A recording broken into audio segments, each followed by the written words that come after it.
அடுத்தபடியாக ரோசிவாக்கம் ஜாமியா மஸ்ஜிதுடைய தலைமை இமாம் மௌலானா அல் ஹாஃபில் அல் ஹாஜ் ஷாருல் அபீல் காசிபி ஹசரத் அவர்கள் நமக்கு மத்தியில் உரையாற்றுவார்.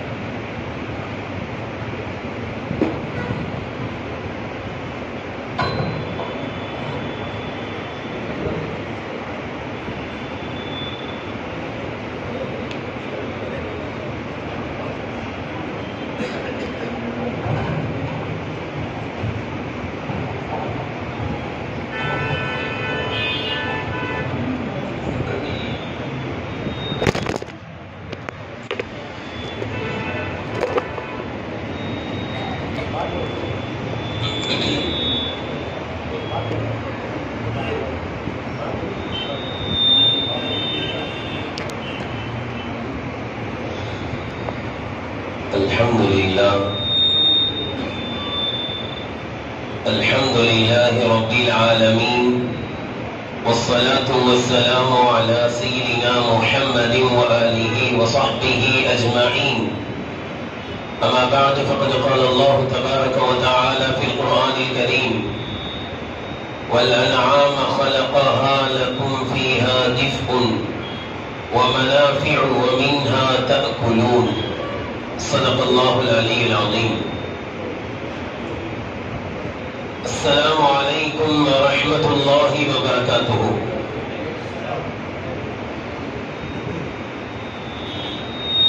கணியத்திற்குரிய உலமா பெருமக்களே, இன்னும்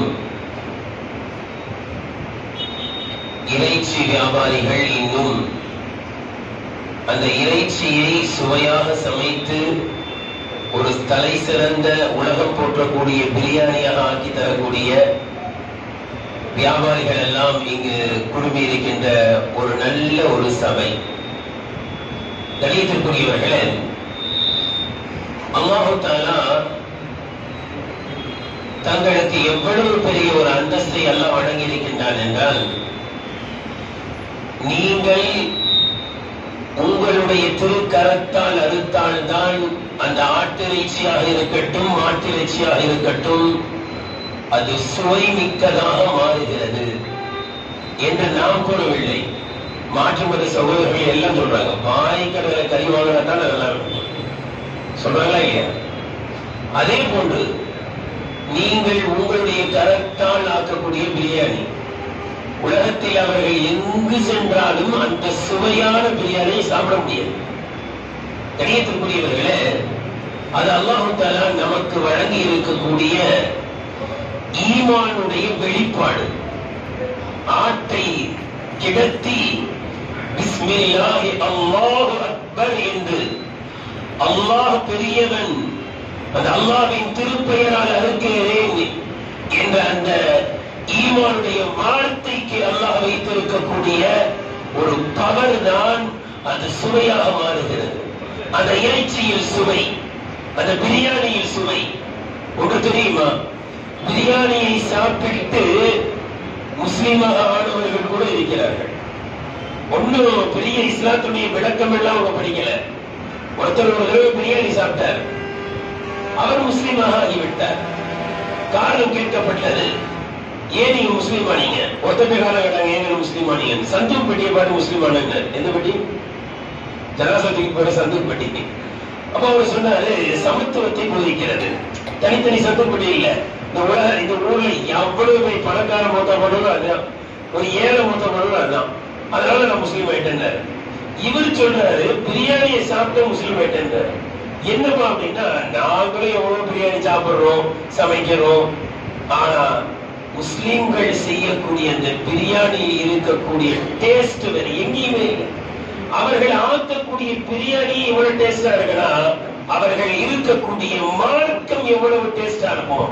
அதனால நான் இஸ்லாத்திற்குள் வந்தேன் என்று சொல்லக்கூடிய அளவிற்கு அல்லாஹ் தஆலா தங்களுடைய கைவசத்தில் ஒரு மிகப்பெரிய ஆற்றலை அல்லாஹ் தஆலா வழங்கி இருக்கின்றான். இது நாம் ஏற்ற நம்முடைய நெஞ்சில் இருக்கக்கூடிய ஈமானுடைய பரக்கத் என்பதை மறந்துவிடக் கூடாது. இன்னொரு கூடுதல் சிறப்பு என்ன தெரியுங்களா? எங்களுக்கு எல்லாம் ஈத் வந்தா ஒரு சந்தோஷம், ஆனா உங்களுக்கு ஈத் இல்ல. எந்த பண்டிகை வந்தாலும் எங்களுக்கு என்னதான் சந்தோஷம் தான். மாஷா அல்லாஹ். ஈரணையினால ஒரு சந்தோஷம், உங்களுக்கு வியாபாரமும் அதிகமாக ஆகிறது என்ற இரண்டு விதமான மகிழ்ச்சிகளை அல்லாஹு தஆலா இந்த வியாபாரத்தில் ஈடுபடக்கூடியவர்களுக்கு அல்லாஹு தஆலா தந்திருக்கின்றார். எனவே சிறந்த உணவினுடைய வியாபாரிகளாக அல்லாஹ் உங்களை தேர்வு செய்திருக்கின்றார். பொதுவாக ஒன்றை நாம் கேள்விப்படுவோம், அல்லாஹ்வினுடைய படைப்பில் மிக சிறந்த படைப்பு யாருதான்? மனிதன் அப்படின்னு பல பெயர்ல கேள்விப்பட்டிருக்கோம்.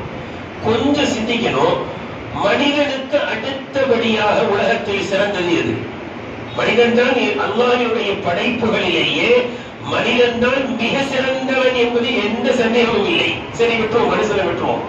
மனுஷனுக்கு அடுத்தபடியாக அல்லாஹ்வினுடைய படைப்புகளில் மிக சிறந்த படைப்பு எதுவென்றால் ஆடு, அடுத்து மாடு, அடுத்து ஒட்டகம்.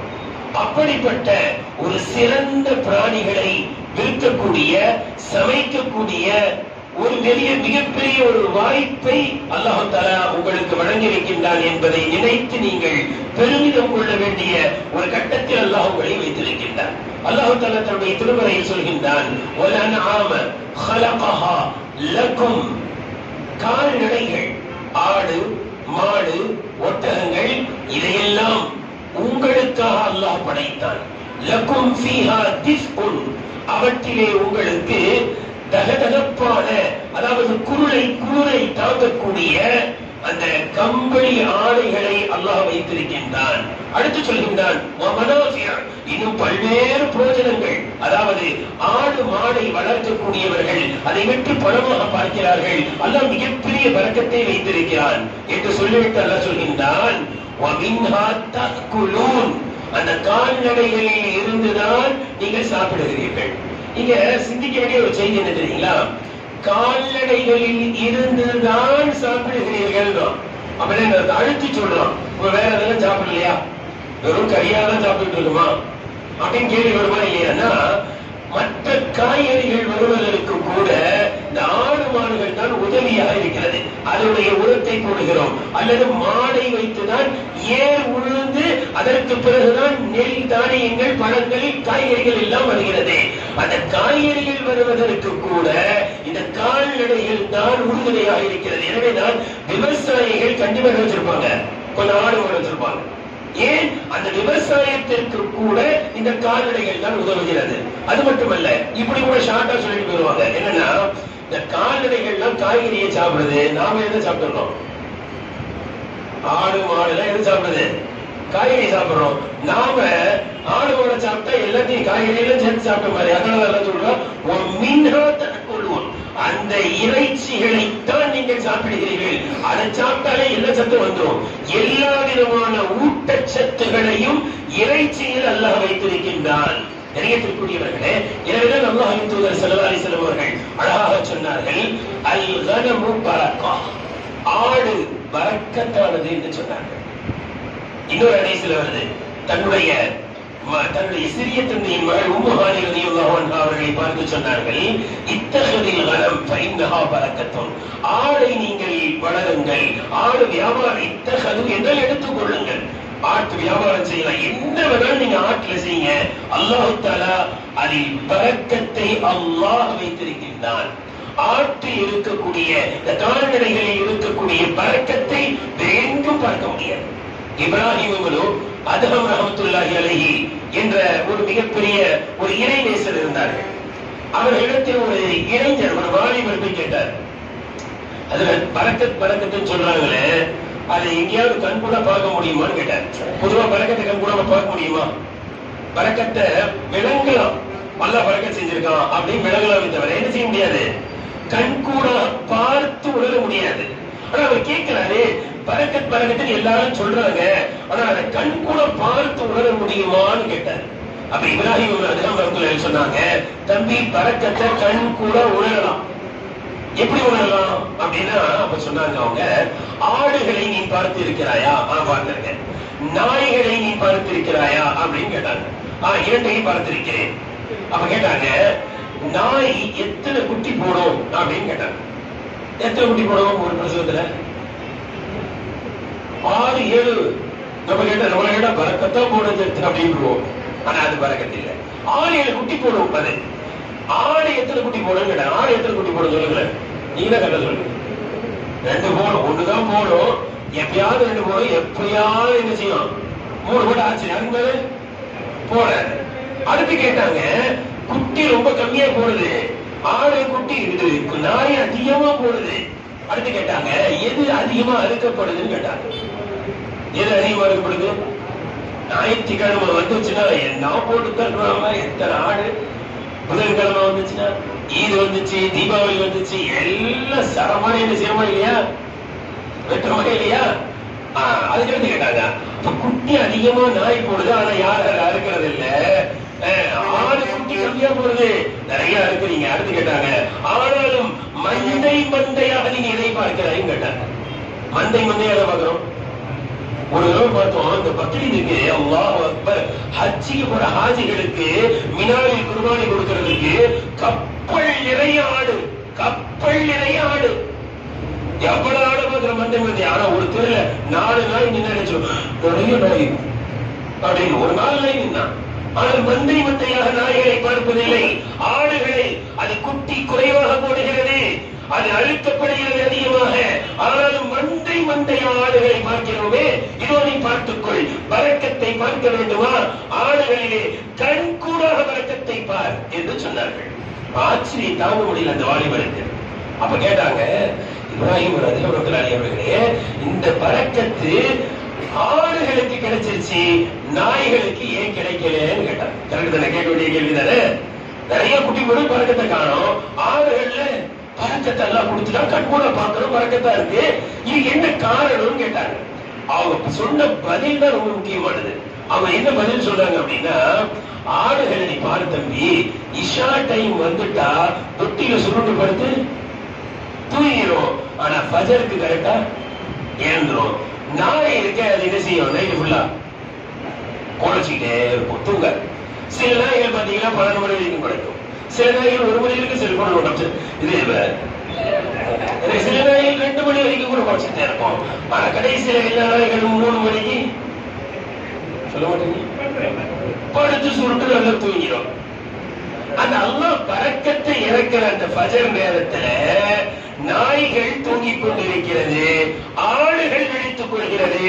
எனவே அல்லாஹ் அந்த பரக்கத்தை இறக்குகின்ற, அந்த ஃபஜர் நேரத்தில் இறக்குகின்ற பரக்கத்தை யார் கொடுத்தான்? ஆடுகளுக்கு கொடுத்து விட்டான்.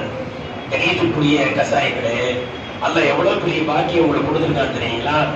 சில சமயம் மற்ற வியாபாரிகள் கூட ஃபஜர்ல தூங்கிடுவாங்க. நீங்க என்ன செய்வீங்க? ஃபஜர்ல எழுப்புறீங்க, தொட்டிக்கு போறீங்க, காலையிலேயே போறீங்க. எவ்வளவு பெரிய பாக்கியம். கொஞ்சம் ஃபஜரையும் தொழுதுட்டு போயிட்டா பரக்கத்தெல்லாம் உங்களுக்கு தரானே. ஆட்டில பரக்கத்தை சம்பாதிக்கிறவே. இது எதனால தெரியுமா? எதனால அப்படின்னா, நாம் காலையில் விழித்து விட்டோம், அதனாலதான். ஆனால் மறுமையின் பரக்கத்தும் கிடைக்க வேண்டும் என்றால் ஹதீஸில் வருகிறது, ஃபஜர் தொழுதுட்டா ஃபஹுவ திம்மத்தில்லா, அவர் அல்லாஹ்வின் பொறுப்பில் வந்து விடுகிறார். நீங்க அவசர அவசரமா சாதாரணமான வேலை செய்ய நீங்க. நான் கூட மற்றபடி அதிர்ந்து கேட்கலான்னு பார்த்தேன். கசாயங்கள் எல்லாம் கையில பிடிக்க முடியாதுங்க, எப்படி பிடிச்சு கொண்டு வந்தீங்க? கையும் கத்தியுமா? கை எப்பவும் கத்தியை பிடிச்சிட்டு பாவம், கையை போய் நம்ம பிடிக்க முடியுமா? கையில பிடிக்க முடியாத இந்த கசாயங்களை எப்படி பிடிச்சு கொண்டு வந்தீங்க அப்படின்னு. கத்தியும் கையுமா இருக்கிற நீங்க அல்லாஹ்வுடைய பொறுப்புல ஃபஜர் தொழுதா வந்துட்டா சல்லு சல்லுன்னு வெட்டும் போது கையில் என்ன செய்யாது? கத்தி ஏறாது. அந்த ஹதீஸ்ல எவ்வளவு தெளிவாக சொல்றாங்க தெரியுமா? ஒருத்தர் ஃபஜர் தொழுதுட்டா அவர் யாருடைய பொறுப்பு போயிடுறா? அல்லாஹ்வுடைய பொறுப்பு போயிடுறார். ரசூலுல்லாஹ் விளக்கமா எடுத்து சொல்றாங்க, பாருப்பா, அல்லாஹ்வுடைய பொறுப்புல போயிட்டு அந்த நபர்கிட்ட நீ மோதாத. ஏன் நீ அவர்கிட்ட மோதலே? யார்கிட்ட மோதுற மாதிரி? அல்லாஹ் கிட்ட சண்டை போடுற மாதிரி. ஃபஜர் தொழுதுட்டாரு அவரு. எவ்வளவு பெரிய பாதுகாப்பு. ஃபஜர் தொழுதுட்டா இன்ஷா அல்லாஹ் இனிமேட்டு தொட்டிக்கு போறதுக்கு முன்னாடி பிஸ்மில்லாஹ் அல்லாஹ் கை வைக்கிறதுக்கு முன்னாடி அல்லாஹ் அக்பர் ஃபஜர் 2 ரக்காத் தொழுதலாமா? இன்ஷா அல்லாஹ் அல்லாஹ் கபூல் செய்வார். ஆமீன். கணியத்துக்குரியவர்களே, அவ்வளவு ஒரு பரக்கத்தான வியாபாரம். ஹதீஸ்ல வருது, ரசூலுல்லாஹி ஸல்லல்லாஹு அலைஹி வஸல்லம் சொன்னாங்க, மா பஅதல்லாஹு நபியன் இல்லா ரஅல் கனம். அல்லாஹ் தஆலா எந்த நபியையும் இப்படி அனுப்பவே இல்லை, ஆட்டை மேய்க்காமல் எந்த நபியையும் அல்லாஹ் விடவில்லை. அல்லாஹ் நபியாக ஆட்களை எல்லாரையுமே எது மாதிரி மாற்றி வச்சிருக்கான்? ஆடுகளை மேய்க்க வச்சுட்டான். கணியத்திற்குரியவர்களே, சாதாரணமா நினைக்காதீங்க. நம்ம ஆட்டோட நிக்கிறோமே, மாட்டோட நிக்கிறோமேன்னு வந்த நபிமார்கள் அனைவர்களும் ஆடுகளை வைத்திருக்கிறார்கள் என்று நபி அவர்கள் சொன்னவுடன் சஹாபாக்கள் உடனே கேட்டாங்க, யாரும் சொல்ல, அப்ப நீங்களும் ஆடு வச்சீங்களான்னு. சொல்றாங்க, நானும் ஆடு வச்சிருக்கேன். புகாரில நானும் ஆடுகளை வைத்திருக்கிறேன். காரணம் என்ன தெரியுங்களா? ஒருத்தர் ஆடை ஒழுங்கா மேய்ச்சிட்டாருன்னு வைங்களேன், சமுதாயத்தை பாதுகாத்துவாங்க. ஆடை பொறுத்திக்கிட்டா போதும். ஆடு ஒரு பக்கம் போன என்ன செய்யும்? எல்லாம் சில சமயங்கள்ல ரயில் என்ன செய்யும்? ஆடு மாட்டி மூட்டை பயம் செத்துரும். என்னன்னு பாத்தீங்கன்னா, ஒரு ஆடு போயிருக்கும். அந்த ட்ரெயின் பெட்டி அது ஒரு பெட்டி 70 பெட்டி முடியாது. எல்லா ஆடும் விழுக்கும். ஏன்? ஒரு ஆடு போச்சு. நம்ம சமுதாயம் ஒருத்தர் கொண்டு போய் எங்கேயாவது காசு கொடுக்குறாருன்னு வைங்க, லாபம் நினைச்சுவாங்க, எல்லா காசையும் கொடுக்குறோம். ஒரு ஆடு கூட எல்லாம் அந்த ஆடுகள் போயிடுச்சு. ஒரு ஆடு போச்சுன்னா எல்லாரும் ஓடுதுல. அதெல்லாம் கொண்டு வந்து சேர்க்கிறது இருக்க பெரிய விஷயம். மக்கள் அப்படித்தான் சிதறி போவாங்க. அந்த மக்களை ஒன்று திரட்டுவதற்கு நபிமார்களுக்கு பக்குவம் எங்கிருந்து கிடைக்கிறது என்றால் ஆடுகளிடம் கிடைக்கிறது. அந்த ஆட்டை எவ்வளவு பாதுகாக்கிறது தெரியுங்களா? ஒருவேளை கோழி பண்ண வச்சிருக்கவங்க கீரிக்குள்ள வராம பாதுகாக்கிறோமா இல்லையா? ஆடுகளை வைத்திருப்பவர்கள் அந்த தொட்டிகளிலே வந்துடக்கூடாது, கீரிக்குள்ள வந்துடக்கூடாது, ஓலை வந்துடக்கூடாது. அதே அது மட்டுமா, மனுஷன் உள்ள போகக்கூடாது. எவ்வளவு நைட்டு வந்து ஆடு தூக்கி போயிடுவான். இதெல்லாம் பாதுகாக்கக்கூடிய பக்குவம் வந்துவிட்டால் அவர்கள் சமுதாயத்தை பாதுகாக்கக்கூடிய பக்குவம் அவர்களுக்கு வந்துவிடும் என்று விளக்கத்தில் எழுதுகிறார்கள். அல்லாஹ் தஆலா அப்படிப்பட்ட பக்குவம் நிறைந்தவர்களாக அல்லாஹ் நம்மை ஆக்குவானாக. இன்னொரு ஹதீஸில் இப்படி வருது, புகாரியில் இருக்கு, வஸ்ஸகீனத ஃபீ அஹ்லி கனம், ஆடுகளோடு இருப்பவர்கள், ஆடுகளை மேய்ப்பவர்கள், ஆடோடு இருப்பவர்களிடத்திலே அடக்கமும் அமைதியை கூட பார்க்கலாம் என்று நபி ஸல்லல்லாஹு அலைஹி வஸல்லம் அவர்கள் சொல்லி இருக்கிறார்கள். இவ்வளவு சிறப்பிற்குரிய நம்மவர்கள் கடைபிடிக்க வேண்டிய சில ஒழுக்க நெறிகளும் இருக்கு. கணியத்திற்குரியவர்களே, ஹதீஸ்ல ரசூலுல்லாஹி ஸல்லல்லாஹு அலைஹி வஸல்லம் அவர்கள் சொன்ன ஹதீஸ் நம் அனைவர்களுக்கும் தெரிந்த ஒரு ஹதீஸ். என்ன? அத்தாஜிரு ஸதூக்குல் அமீனு மஅன் நபியீன வஸ்ஸித்தீகீன வஷ்ஷுஹதா, உண்மையை சொல்லி அமானிதத்தை பேணி கொடுத்த வாக்குறுதியை மீறாமல் சொன்னதை சொன்னபடி உண்மையை சொல்லி வியாபாரம் செய்யக்கூடிய ஒரு வியாபாரி அவர் நபிமார்களோடு இருப்பார், சித்தீக்கங்களோடு இருப்பார், உயிரையே தியாகம் செய்த ஷஹீதுகளோடு இருப்பார் அப்படின்னு ஹதீஸ்ல வருது. நீங்க சிந்திக்க வேண்டிய செய்தி என்ன தெரியுங்களா? ஒரு வியாபாரி அவர் நாளைக்கு மறுமையில் எங்க இருக்கிறாரு? நபிமார்கள் டெய்லி தஹஜ்ஜுத் தொழுறவங்க நபிமார்களோடு இருப்பாங்கன்னு சொல்லல. ஹஜ்ஜிக்கு மேல ஹஜ்ஜி செஞ்சவங்க, உம்ராவுக்கு மேல உம்ரா செஞ்சவங்க எங்க இருப்பாங்க? நபிமார்களோடு இருப்பாங்க. தான தர்மங்கள், காசு கொட்டி ஏழைகளுக்கு உதவி செய்தவர்கள், இவர்களுக்கெல்லாம் அந்தஸ்து இருக்கு. ஆனால் நபிமார்கள் இங்கு சொல்வது என்ன தெரியுமா? ஒரு வியாபாரி நபிமார்களோடு இருப்பார். அவர் என்னங்க செஞ்சாரு? என்ன செஞ்சாரு? நபிமார்களோடு இருக்கிறாரு. அவர் என்ன செஞ்சாரு? வியாபாரம் தான் செஞ்சாரு. அந்த வியாபாரத்துல உண்மை பேசினார். அந்த வியாபாரத்துல அந்த உண்மை இருக்கு பார்த்தீங்களா, அதுதான் அவரை நபிமார்களோடு சேர்த்தது. வியாபாரம் சேர்க்கவில்லை. அந்த வியாபாரத்தில் உண்மை பேசுவது என்பது எவ்வளவு சிரமம் தெரியுமா? அந்த சிரமத்தை சகித்தார். ஒரு பொய் சொல்லியிருந்தா 1000 சம்பாதிச்சிருப்பார். ஒரு பொய் சொல்லியிருந்தா 1 லட்சம் கூட சம்பாதிச்சிருப்பாரு. கஷ்டம் சாதாரணமான கஷ்டம் கிடையாது. வியாபாரிகளாக இருந்து சிந்திக்க வேண்டும். இந்த வியாபாரத்தில் உண்மையை பேசுவது என்பது, அமானிதத்தோடு நடந்து கொள்வது என்பது சாதாரணமான காரியம் அல்ல. அது மிகப்பெரிய சிரமம். அந்த சிரமத்தை நீங்கள் சகித்துக் கொண்டு, நான் ஒரு முஸ்லிம், ஒரு வியாபாரி, எனவே நான் உண்மையை பேசித்தான் வியாபாரம் செய்வேன் என்ற ஒரு உறுதியோடு இருந்து விட்டால், அந்த சிரமத்தை சகித்துக் கொண்டால், அந்த சிரமம் தான் நபிமார்களோடு சென்று சேர்த்து விடுகிறது. எவ்வளவு பெரிய அந்தஸ்து! கணியத்திற்குரியவர்களே, இந்த வியாபாரம் என்பது சாதாரணமாக நினைக்கக்கூடாது. உண்மையை பேசிவிட்டால் ஒரு கல்லுல 2 மாங்கான்றாங்கல்ல. வியாபாரம் செய்வது எதுக்குதான்? காசு சம்பாதிக்கிறது தான், உலகத்தை சம்பாதிக்கிறது தான் இல்லையா? என்ன வாங்குறது? பாடி, மாடி, காடி எல்லாம் வேணும். பாடியும் வேணும், மாடியும் வாங்கணும், காடியில் இதுக்குதான் சம்பாதிக்கிறோம். ஆனால் அந்த சம்பாத்தியத்தில், அந்த வியாபாரத்தில் உண்மையை பேசிவிட்டால் அவரை உலகத்தை மட்டுமல்ல மறுமையையும் சம்பாதித்து விடுகிறார். அதுவும் எங்கே? நபியவர்களோடு இருக்கின்ற ஃபர்ஸ்ட் கிளாஸ் என்ற அந்தஸ்தை, ஷஹதாக்களோடு இருக்கக்கூடிய அந்தஸ்தை, ஷஹீதுகளோடு இருக்கக்கூடிய மிகப்பெரிய ஒரு அந்தஸ்தையும் அவர் சேர்த்து சம்பாதிக்கிறார். எனவே வியாபாரம் என்பது சாதாரணமான காரியம் அல்ல. உண்மையை ஒரு முஸ்லிமாக இருந்து வியாபாரம் செய்வது மிக கடினம். அந்த கடினத்தை சகித்துக் கொள்கின்ற காரணத்தினால் தான் அவர் நபிமார்களோடு இருக்கிறார். தெரியக்கூடியவர்களே, நம்ம பார்க்கிறோம்ல, வியாபாரம் பண்றது, அதுல உண்மையை சொல்றது எவ்வளவு கஷ்டம் தெரியுங்களா? அல்லாஹ் அக்பர். நிக்காவுடைய ஆர்டர்கள், ஒருத்தருக்கு நிக்காவுடைய ஆர்டர் என்ன செஞ்சிருச்சு? பிரியாணி ஆர்டர் வந்துருச்சு. இப்ப பாருங்க, உண்மையை சொல்லி பிரியாணி என்ன செய்யறாரு? நிக்காக வைக்கிறார். என்ன ஒண்ணுக்கு ஒண்ணு போடுவேன்னு சொல்ற என்ன செய்யணும்? கரெக்டா ஒண்ணுக்கு ஒண்ணு போனோம். ஒண்ணுக்கு ஒன்றை போடுவேன். என்ன ஒண்ணுக்கு ஒன்று எல்லாம் தெரியும். ஒண்ணுக்கு ஒன்றை போடுவேன்னு இருக்கும். கரெக்டா ஒண்ணுக்கு ஒன்றை போட்டுடணும். ஒண்ணுக்கு ரெண்டு போடுவேன்னா ரெண்டு போட்டுடணும். ஆனா இருக்கிறது கஷ்டம். கொஞ்சம் கஷ்டம் தான். அந்த கஷ்டத்தை சகித்துக் கொள்கின்ற காரணத்தினால் தான் அல்லாஹ் வியாபாரிகளை நபிமார்களோடு சேர்த்து வைக்கிறாரே.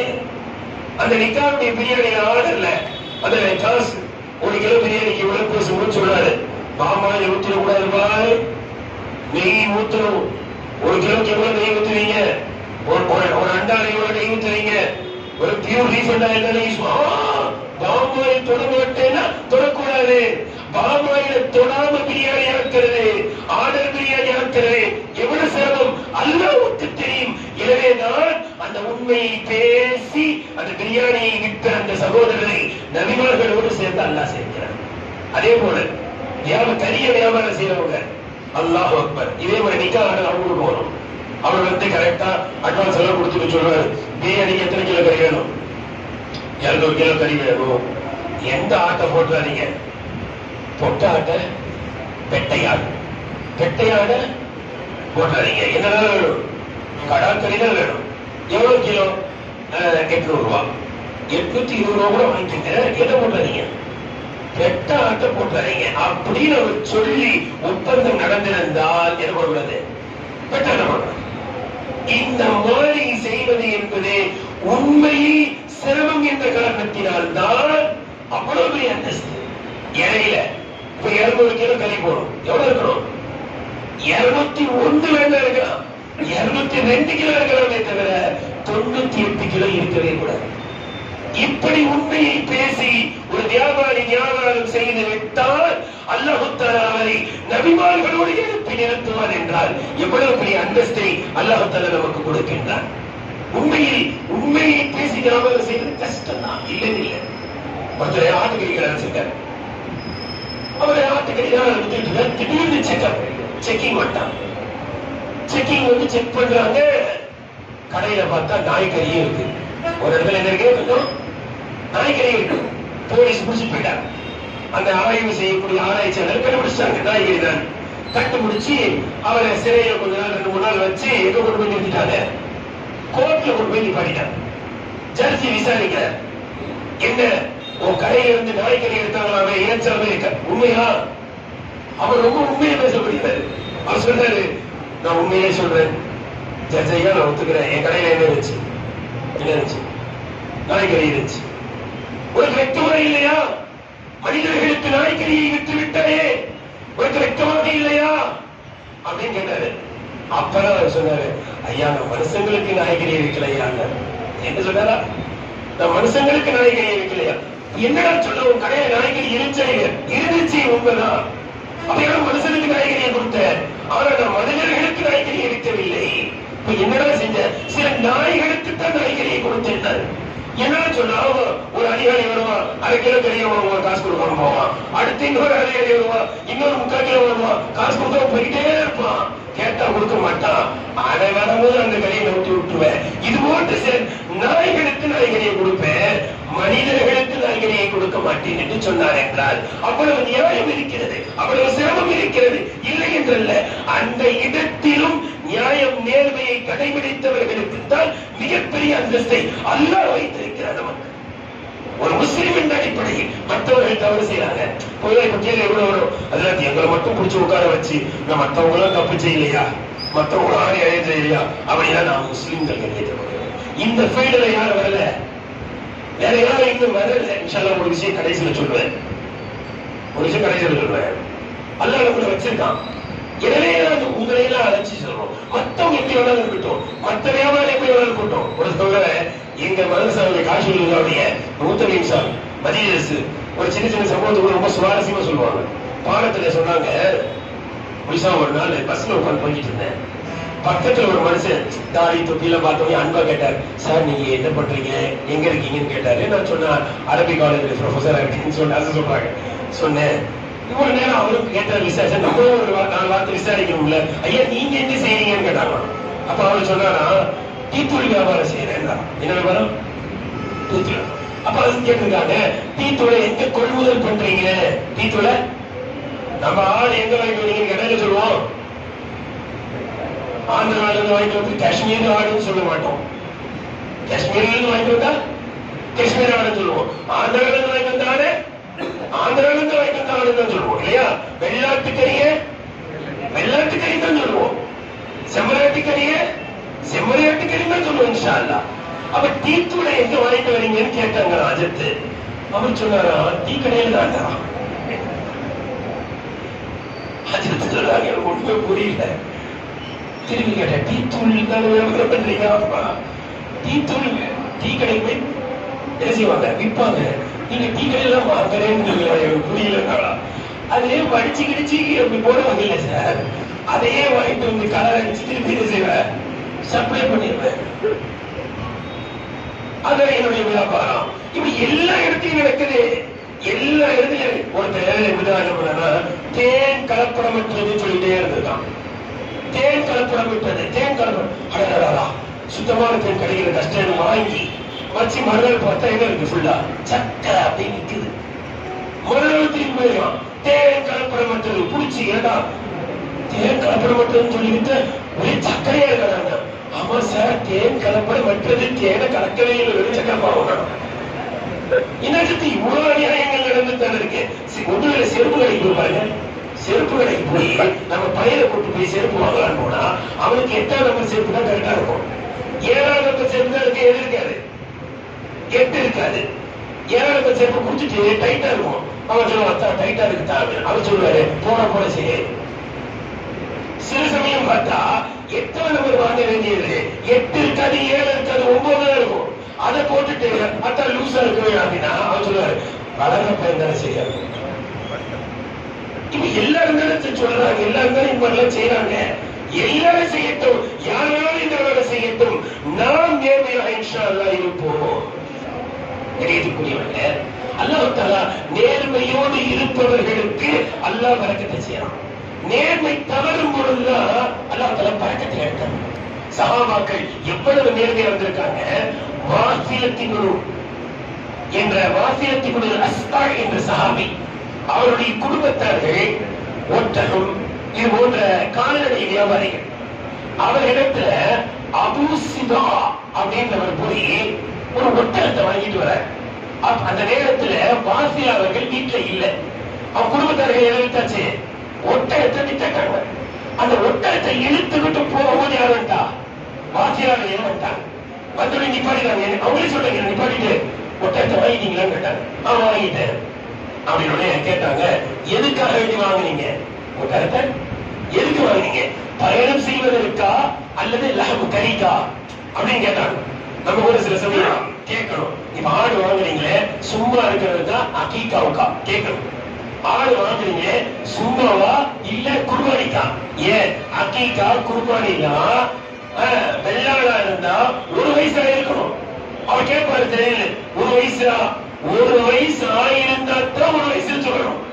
1 வயசு ஆகல, ஆனா என்ன சொல்லிடுது, 1 வயசு ஆயிடுச்சுன்னு சொல்லிட்டா குர்பானி கூடும். பரிசு என்ன செய்யுங்க, 2 வயசு மாடு அறுத்தா என்ன செய்யும், குர்பானி கூடும். நல்லா தெரியும் 1.5 வயசு தான். தயவு செய்து என்ன சொல்லிடக்கூடாது, 2 வயசு ஆயிடுச்சு சொல்லிடவே கூடாது. அவங்க கேட்டாங்க, ஒட்டகத்தை வாங்கிட்டீங்க, எதுக்காக வாங்கினீங்கன்னு கேட்டாங்க. அவர் சொன்னாரு, பயணத்துக்கு தான், ஹஜ்ஜு போறதுக்காக வாங்கினேன். என்ன சொன்னாரு?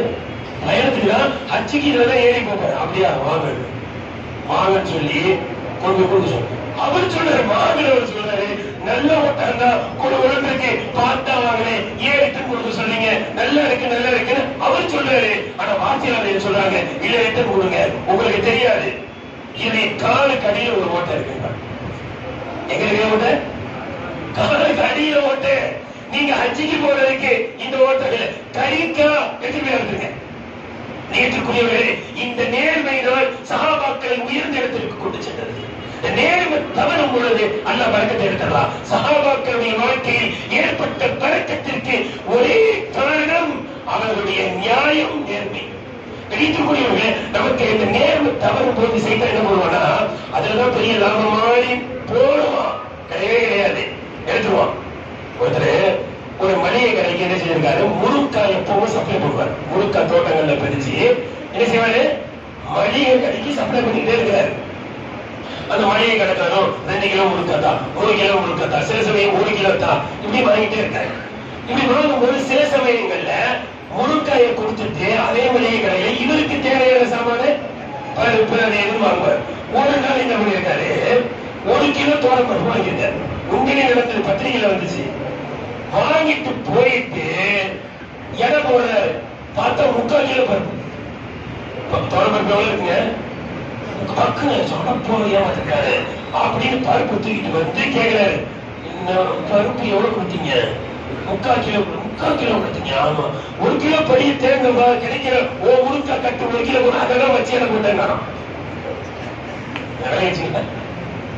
1 கிலோ படிய தேவை திடீர்னு கிடைக்கல, நீ கொண்டு வந்து முட்டை கொடுத்தல 1 கிலோ முழுக்கா அதெல்லாம் வச்சு எனக்கு போட்டேன்னா பாருங்க,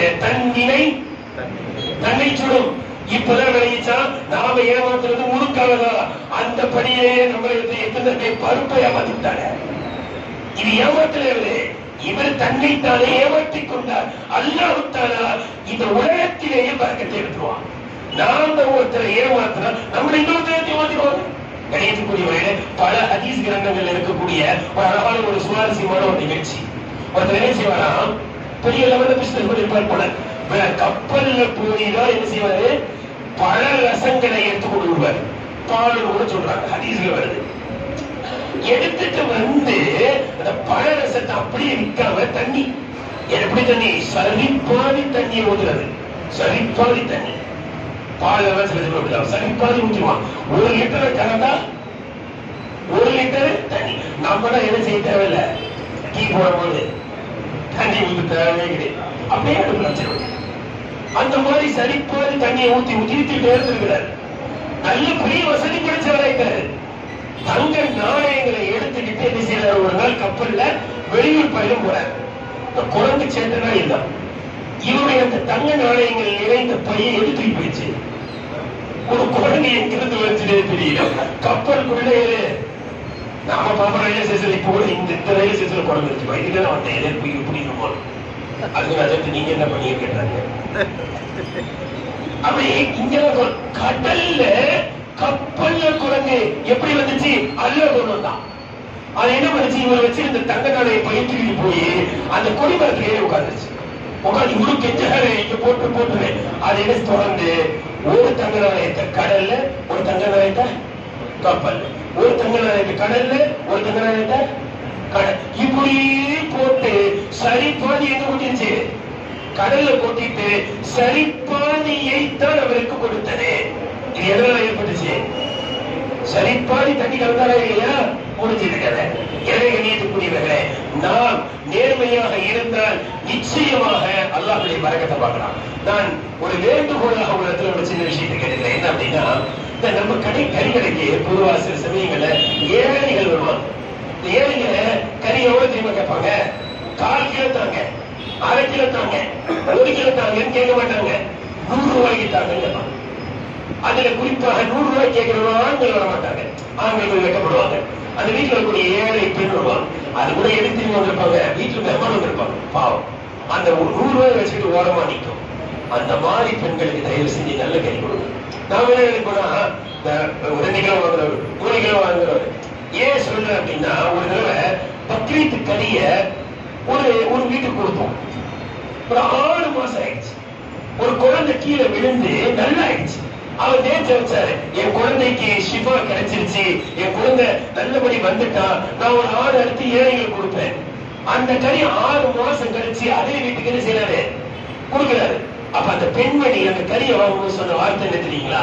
6 மாசம் கழிச்சு எங்க வீட்டுக்கு ஆட்டுக்கறி வருது. கறிக்குள்ள செஞ்சு பாருங்க. அதனால உங்க கடைக்கு ஏழைகள் வரும்போது அல்லாஹ் கல்வி கேட்கிறேன். சில இடங்கள்ல குர்பானி கறி எல்லாம் சப்ளை ஆகிருக்கீங்க, குர்பானி கறி யாரு கொடுக்கறாங்க இருக்கீங்க, இவர் ஆடு அறுத்துட்டே இருப்பாரு.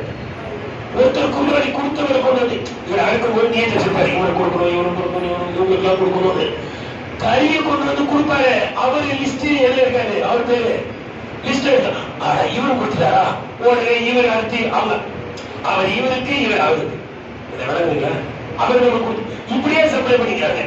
ஏழைகளுக்கு போய் சேரணுமா இல்லையா? அல்லாஹ் தஆலா சொல்றான், வஅத்இமுல் பாஇஸல் ஃபகீர். குர்பானி கறியை யாரு கொடுங்க, யாரு கொடுங்க? பாஇஸல் ஃபகீர். ஃபகீர்னா என்ன அர்த்தம்? ஏழைகள். ஆனா அல்லாஹ் ஏழை மட்டும் சொல்லல, பாஇஸல் ஃபகீர், பரம ஏழைக்கு கொடுங்க.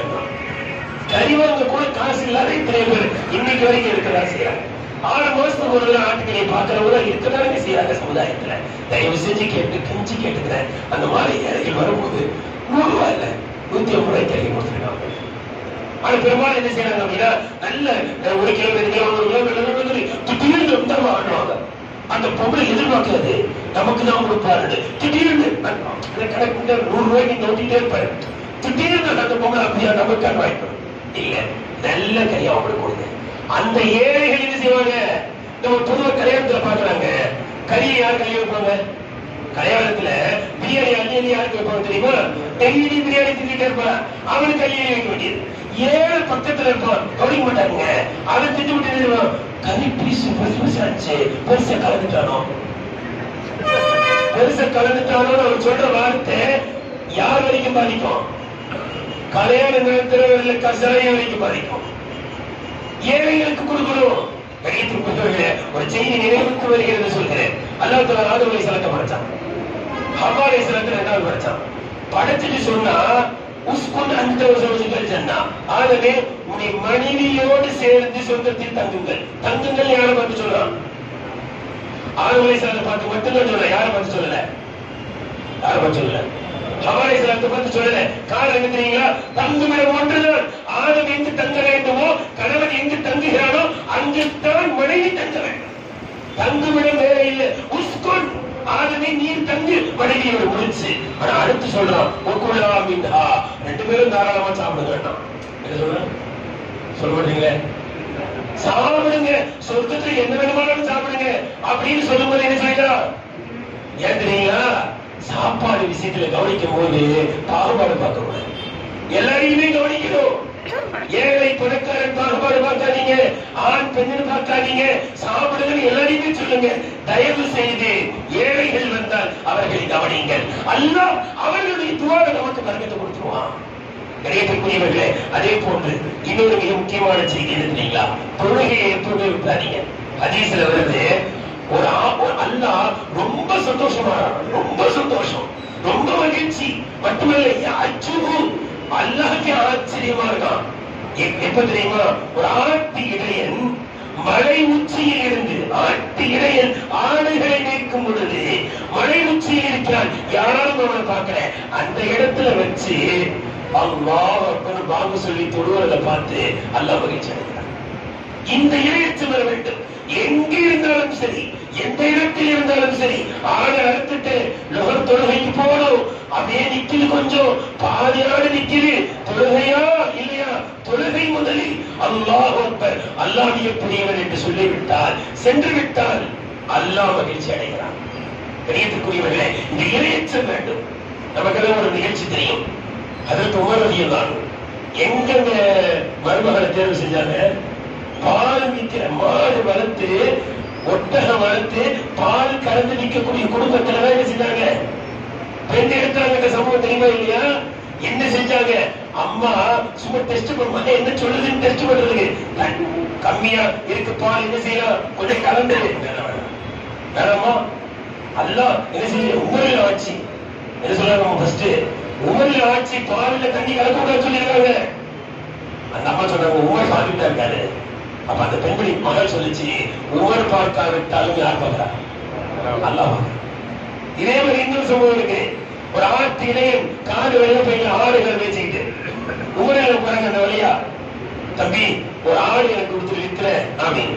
அந்த ஆட்டு இடையன் சொன்னா, இது ஏன் ஆடுல விற்கிறதுக்கு, என் எஜமானுடைய ஆடு, நான் வெறும் மேய்ச்சி கொண்டு போனோம், எஜமான பாத்துக்கிட்டா இருக்கான், வித்துட்டு காசு நீ எடுத்துக்க அப்படின்னு. அப்ப அந்த ஆட்டிடைன்னு சொன்னா, என் எஜமா பார்க்காட்டு ஃபைன் அல்லாஹ் எங்க போனான்னு விவாதத்துல வருது. ஒரு கடைசி காலம் வரைக்கும் மூத்த பேர் வரைக்கும் அதை சொல்லிட்டே இருப்பாங்க, ஃபைன் அல்லாஹ் எங்க போனா, அல்லாஹ் எங்க போனா. இந்த இரையச்சம் நமக்குள்ள வர வேண்டும். கிடைத்துக்குரியவர்களை கடைசியா 2 செய்தியை சொல்லி முடிக்கின்றேன். உங்களுடைய பிள்ளைகள் தயவு செஞ்சு நல்லா படிக்க வைங்க. பொதுவா இந்த கசாயிங்க பொதுவா என்ன செய்யறது இல்ல, சின்ன வயசுல இருந்தே யாரும் கூப்பிட வேண்டியது பிசினஸ்க்கு, பையனையும் சேர்த்து கூப்பிடுறாங்க. அவனும் சின்ன வயசுலயே சாணம் பிடிக்கிறான். அதாவது உங்க பிசினஸ் நல்ல பிசினஸ், நீங்க நல்ல நிலையில கொண்டு போயிட்டு இருக்கீங்க, நல்லா பெரிய பறக்கச் செய்யலாம், என் பையன் வேற எங்கேயும் போகவே தேவையில்லை, இதே பிசினஸ்ல இருந்தாலும் போதும் அப்படின்னு இருந்தா கூட பையன்கிட்ட தெளிவா சொல்லிருங்க, நீ இதே பிசினஸ்க்கு வா, படிச்சுட்டு வா. என்ன மாதிரி படிக்காத ஆளா வராது. ஒன்று. இரண்டாவது, இது போதும் தயவு செஞ்சிருக்காரு. இதான் 2வது செய்தி. என்ன தெரியுங்களா, மேல போடுங்க. சும்மா அந்த குடிசையிலே உட்கார்ந்துக்கிட்டு அதே விளம்பரம் பண்ணிட்டு இருக்கு. நம்முடைய கண்ணியத்திற்குரிய பிரதமர் அவர்கள் சொல்றாங்க, என்னது, இந்தியா ஃபர்ஸ்ட் है, என்ன ஃபர்ஸ்ட் है, बीफ एक्सपोर्ट फर्स्ट है, बीफ एक्सपोर्ट में फर्स्ट है. சிந்திக்கிற மாதிரி நம்ம எங்க நாம தான் அடுத்த டேஸ்டா இருக்கு, நாம ஏன் அந்த லெவலுக்கு வரக்கூடாது? நாம வெறும் நம்ம முகல வித்தா போதும், 4 தெருக்கு வித்தா போதும், 2 தெருக்கு வித்தா போதும், இதுல வேற போட்டி போடாம கணியத்துக்குரியவர்களை வளர வேண்டும். எக்ஸ்போர்ட் பண்ணுங்க, பெரிய லெவல்ல பிசினஸ் பண்ணுங்க, உங்க பையனை படிக்க வைங்க, பிசினஸ் எப்படி பண்ணணும் படிக்க வைங்க, பிசினஸ்ல எப்படி முன்னேறணும்ன்ற படிப்பு இருக்கு, அதை படிக்க வைங்க. அந்த பெரிய லெவல்ல எக்ஸ்போர்ட் பண்றாங்களா இல்லையா, அந்த கம்பெனிக்கு போக வைங்க, அங்க உள்ள மிஷினை பார்த்து வர சொல்லுங்க, அங்க எப்படி பண்றாங்க, என்ன பண்றாங்க, அதை ஹராமா பண்ணிட்டு இருப்பாங்க. அதே பிசினஸ் பெரிய லெவல்ல ஹலாலான இறைச்சியை எப்படி எக்ஸ்போர்ட் பண்றது, அவன் என்ன பண்றான், முஸ்லிம் பேரை போட்டு காஃபி எக்ஸ்போர்ட் பண்ணிட்டு இருக்கான். ஃபர்ஸ்ட் ஹேங்கா நாம ஃபர்ஸ்ட் இருக்க வேண்டிய நம்முடைய தொழில கை வச்சிருக்கிறான், நம்ம ஃபர்ஸ்ட் வரக்கூடாதா? எனவே கணியத்துக்குரியவர்களே, இதே நிலை போதும் என்று இருந்து விடாதீர்கள். உடைய பிள்ளைகளை நல்லா படிக்க வைங்க, தான தர்மங்கள் செய்யுங்க, ஏழைகளுக்கு கொடுங்க. என்னை சொன்னால் இப்படி கூட நான் சொல்லுவேன், எப்பயாவது என்ன செய்யுங்க, ஒரு ஆணை ஏழைகளுக்கு இருங்க. உங்களுக்கு தெரியும், உங்க மகளால யாரெல்லாம் வந்து 2 கிலோ 3 கிலோ வாங்குறது, யார் கறி வாங்க வர்றதே இல்லைன்னு உங்களுக்கு தெரியும். யாரு எப்பயாவது வந்து 100 ரூபாய்க்கு கறிக்காக வாங்கிட்டு போறாங்க உங்களுக்கு நல்லா தெரியும். ஒரு ஆடை அறுத்து வெறும் ஏழைகளுக்கு தேடி கொண்டு போய் கொடுங்க, அவங்க செய்யற துவா பறக்கத்துல உங்க வியாபாரம் எங்கேயும் போயிடும். அல்லாஹ் தஆலா அமல் செய்கின்ற தௌஃபீகை, அல்லாஹ்வுடைய வியாபாரத்தில் பரக்கத்தை அல்லாஹ் செய்வானாக. பெரிய லெவல்ல இன்ஷா அல்லாஹ் வரக்கூடிய தௌஃபீகை அல்லாஹ் தருவானாக. நம்முடைய பிள்ளைகளை சாலிஹான பிள்ளைகளாக, நம்முடைய வியாபாரத்தை மேலெடுத்து செல்லக்கூடிய நல்ல பிள்ளைகளாக அல்லாஹ் நம்மை ஆக்கி அருள் செய்வானாக. எல்லா நேரங்களிலும் தொழுகையை விடாமல் தொடரக்கூடியவர்களாக, நேர்மையை பின்பற்றி உண்மையை பேசி வியாபாரம் செய்யக்கூடிய அந்த நபிமார்களோடு சென்று இருக்கக்கூடிய வியாபாரிகளாக அல்லாஹ் நம்மை ஆக்கி அருள் செய்வதாக. வாஹிரு தஅவானா அல்ஹம்துலில்லாஹி ரப்பில் ஆலமீன்.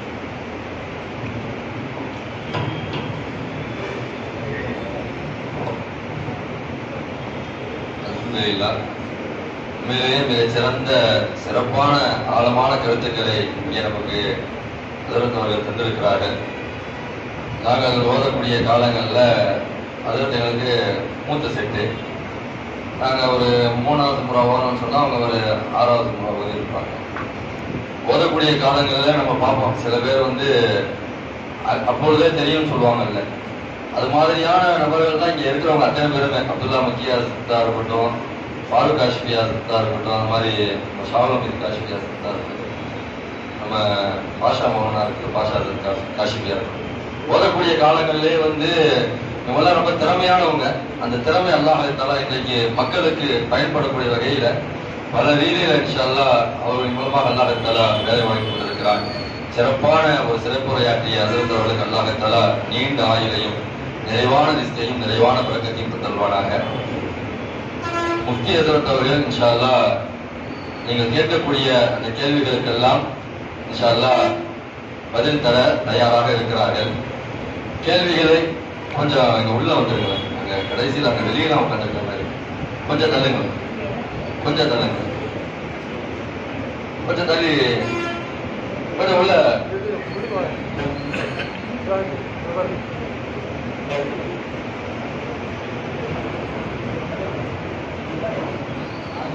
உள்ள வாங்க, உள்ள வாங்க. நீங்கள் கேட்கக்கூடிய கேள்விகளுக்கு எல்லாம் இன்ஷா அல்லாஹ் பதில் தருவதற்கு முஃப்தி சாஹிப் அவர்கள் தயாராக இருக்கிறார்கள்.